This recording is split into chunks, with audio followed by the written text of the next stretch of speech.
Kia ora, welcome to Under the Checkered Flag, MotoGP edition. I'm your host Kate, and we're just going to jump right in.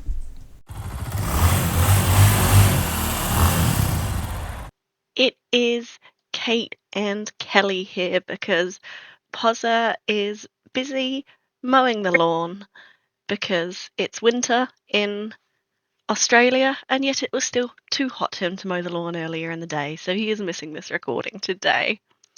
But we do have his predictions in, but before we jump into those, we do have a little bit of housekeeping to do. To start, we have the news that David Munoz is going to be riding for Intact GP in 2025, and he'll be staying in Moto3. What are your thoughts on this move? I don't think it was as shocking as you made it seem there. I don't see him getting any other Moto2 ride. He had, it's weird to say, he's been good, but he hasn't been consistent enough to deserve a Moto2 ride, and I feel like Moto3 is where he needs to stay, but at a better team. And Intact GP is a great team. He's going to be replacing Colin Vire. He could be with Tatsuki Suzuki if he stays there.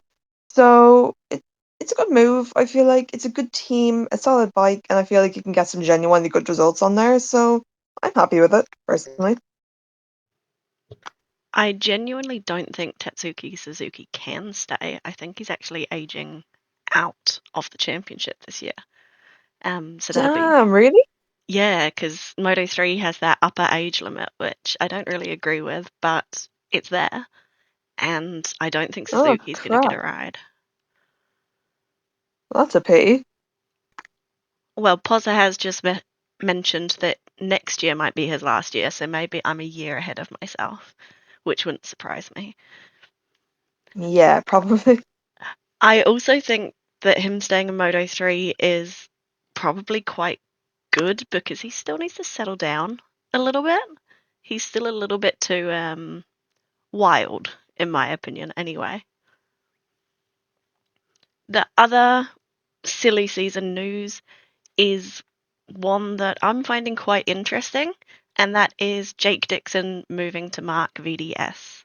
Now, I am wondering if this sort of gives him a pathway into the World Superbike paddock, similar to the way that Sam Lowe's has gone in that pathway. What do you think about Dixon to VDS? I'm in the nicest way possible. I'm just happy the guy got a seat. Like, it hurts me to say, it really does, but he wasn't getting a seat in MotoGP. I don't think he ever will get a seat in MotoGP. So I want him to stay in Moto2 for as long as possible. And VTS isn't a team that I would have seen him going to. I read it and I was like, really? Like, out of all the teams? But yeah, I'm just happy he's still there. I love Jake Dixon and I'm hoping he can do some good things. That's literally my only opinion on it. And it will be quite interesting to see how he goes on the Bosco because the Mark VDS will be swapping from Calix to Bosco's next year. And so that's, I guess, exciting because of how dominant the Boscos have been this year, but just another little added dynamic, I suppose. One other bit of news that came out quite recently is the fact that Thailand has been selected to open MotoGP next year and the year after that. It's normally been Qatar, and so this is quite a big shake-up. They do say that Qatar couldn't open because of Ramadan, which is understandable, and I'm just a little bit nervous because I want to go to Phillip Island next year, and there's been a lot of talk that that will move up the calendar as well. What do you think of Thailand, and what do you think of it as an opening race? I do like Thailand, actually. I'm excited. I mean, I do love Qatar. I've said that before. I really do. But in terms of, religion and Ramadan, it's understandable. In other sports, they didn't move it and they just do the race on their Saturday, which is like, I still feel like the tiniest bit disrespectful, but maybe that's just like my opinion. Um, yeah, it's understandable, and I'm happy that it's Thailand replacing it. There's been rumors of also F1 going there in future years, and I'm like, okay. But yeah, Thailand, great track. I'm happy over that. Yeah. I always think Thailand's got some sensational racing, so I'm also definitely happy about it. No, I was just about to say Thailand, from what I know, has a great track, so I'm excited to see what can happen there. Maybe Colin Vire can get a win. Hopefully, I beg. A season opener. On his Moto 2 ride. Yeah, you reckon? He's got Yeah. a win on him on debut. Yes. Jesus, let me pretend, Kate. Let me pretend. That's some sweet, sweet copium you've got going on there, girl. Girl, I have said this already. I literally made a TikTok on the TikTok about my copium and he liked it. Like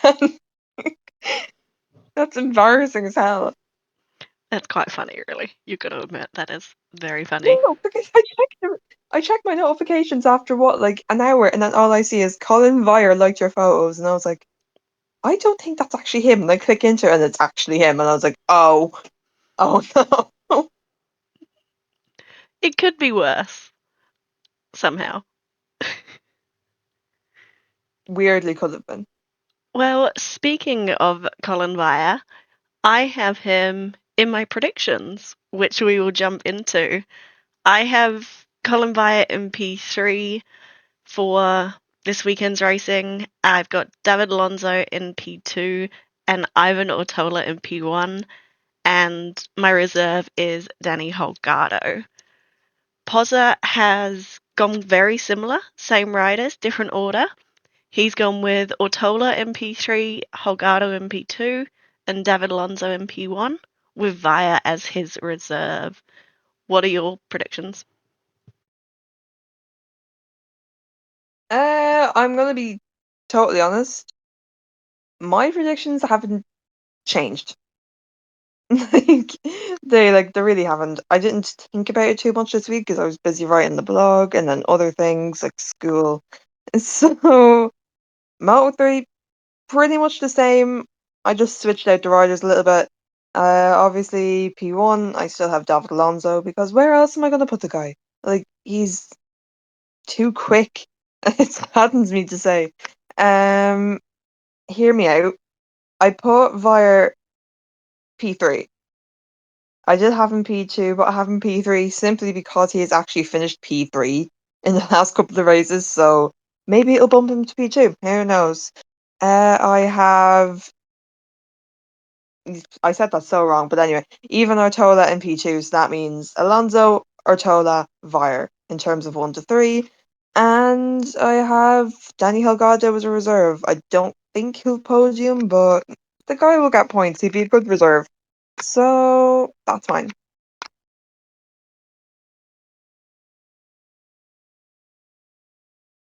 Mo 2, this one's painful. Uh, Aldegare's gone. Aldegare's gone. It's just depressing. Like last race, he qualified like what 17th, and he finished 20th. Like, come on, Furman, please. This is painful. Do you want that championship or not? Like, come on, please. But you know me, there is never me without. Well, well, could it be favoritism? Maybe. So I have actually filled the first place spot with Alonso Lopez. Fun, right? Yeah. I'm not too sure if is Ayagura still out. I don't know if he's racing. I do have him in my predictions, but Okay, yeah. that's fine because I do as well, and I don't want to have him if he's not racing. So, in terms of that, I have Alonso Lopez first because I'm totally delusional. Jake Dixon second. I have Ayagura third because I feel like he won't be on his top form when he comes back if he is racing this weekend, which I beg. And then as a reserve, I have Celestino Vielli because he's quick. The guy has had decent results recently. He got He got a race win last time out, so I think he'd be solid. Yeah, good predictions. And maybe a little bit of copium in there, but not too much copium. For my Moto2 predictions, I have got Furman Aldeguer as a reserve. I think he's still got it. I really do. And it could just be because I'm a massive fangirl of Furman. But I'm holding out hope. In P3, I've actually gone with some Chencha. P2, Ayagura. And in P1, I've gone with Aaron Canet. I'm guessing I'm definitely high on copium for these predictions, but what can I say?